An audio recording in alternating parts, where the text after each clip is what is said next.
तमिलनाडु में विजय युग की शुरुआत हो चुकी है। थलपति विजय ने तमिलनाडु के मुख्यमंत्री के रूप में शपथ ले ली है। अभिनेता से नेता बने विजय के सामने चुनौतियां कई हैं। मुख्यमंत्री बनने के बाद विजय के सामने सबसे बड़ा सवाल है कि कर्ज में डूबे तमिलनाडु में वो अपने चुनावी वादों को कैसे पूरा करेंगे। चुनावों में विजय ने जिन योजनाओं का जिक्र किया और जनता से वादा किया, तमिलनाडु उन योजनाओं का खर्च कैसे उठाएगा।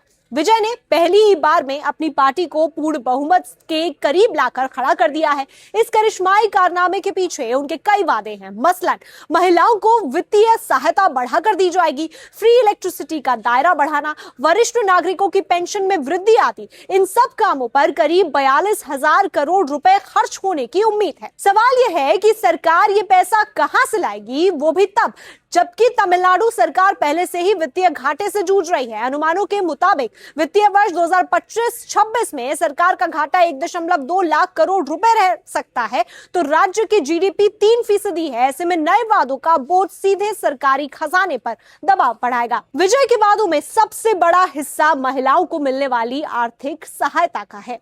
1,000 रुपए से बढ़ाकर 2,500 रुपए प्रति माह करने की योजना। इस एक फैसले का सालाना खर्च 14,411 करोड़ रुपए से बढ़कर 36,029 करोड़ रुपए हो सकता है। करीब 21,617 करोड़ रुपए का अतिरिक्त बोझ सिर्फ इसी स्कीम से आएगा। फ्री बिजली की सीमा 100 यूनिट से बढ़ाकर 200 यूनिट करने का वादा भी महंगा साबित होगा। इससे सब्सिडी का खर्च 7,752 करोड़ रुपए से बढ़कर करीब 12,000 करोड़ रुपए तक पहुंच सकता है, यानी करीब 4,248 करोड़ रुपए का अतिरिक्त बोझ। वरिष्ठ नागरिकों की पेंशन 1,200 रुपए से बढ़ाकर 3,000 रुपए करने की योजना है। इससे करीब 31 लाख लोगों को फायदा मिलेगा, लेकिन खर्च भी तेजी से बढ़ेगा। ओल्ड एज पेंशन पर सालाना खर्च 4,366 करोड़ रुपए से बढ़कर 6,549 करोड़ रुपए तक आ सकता है। इसके अलावा विधवा पेंशन में बढ़ोतरी से 1,800 करोड़ रुपए और दिव्यांग पेंशन करीब 504 करोड़ रुपए का अतिरिक्त बोझ लेकर आएगी। इसके अलावा अगर बात की जाए तो 6 फ्री एलपीजी सिलेंडर देने का वादा करीब 7,074 करोड़ रुपए का बोझ डाल सकता है। किसानों को सालाना 15,000 रुपए देने की योजना में राज्य का हिस्सा 1,941 करोड़ रुपए का होगा। हेल्थ कवर 25 लाख रुपए बढ़ाने से भी अतिरिक्त खर्च जुड़ेगा। 10 लाख बेरोजगार ग्रेजुएट्स को 4,000 मासिक भत्ता, कक्षा 12 से पीएचडी तक छात्रों को 20 लाख तक का कोलैटरल फ्री शिक्षा लोन।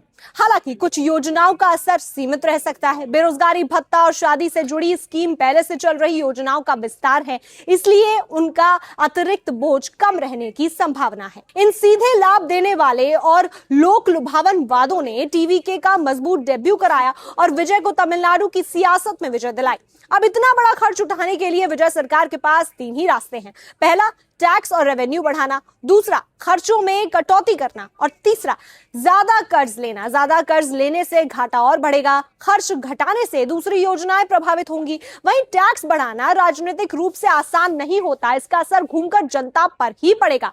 ऐसे में नए वादों को पूरा करना आसान नहीं होगा। अगर सरकार को अपने वादों पर कायम रहना है तो उसे रेवेन्यू बढ़ाने, फालतू खर्चों को कम करने जैसे कदम उठाने होंगे। विजय के सामने अब यही असली परीक्षा होगी।